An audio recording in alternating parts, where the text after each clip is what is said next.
Nisikilizeni kwa makini na naomba mnielewe.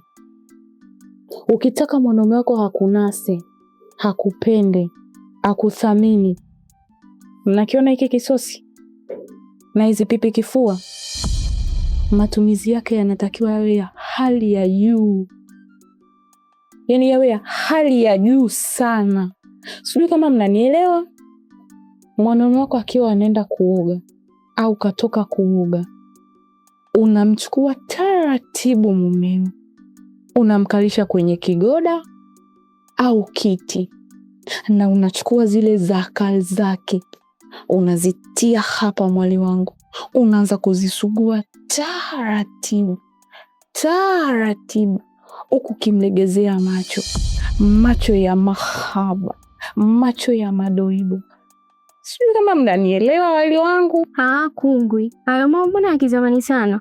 Oh, kungwi mama we, kungwi mama we,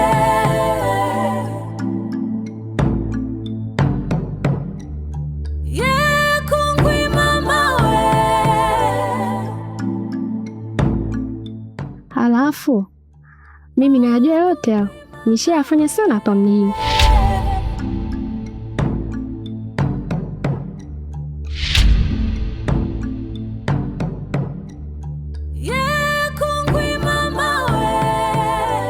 Na hayo matumizi ya pipi kifua nimeyajua kabla yako.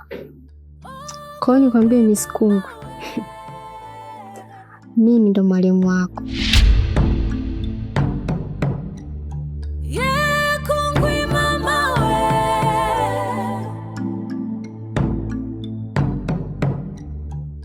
Kwa sababu kila kitu nakijua. Utanifundisha kipi?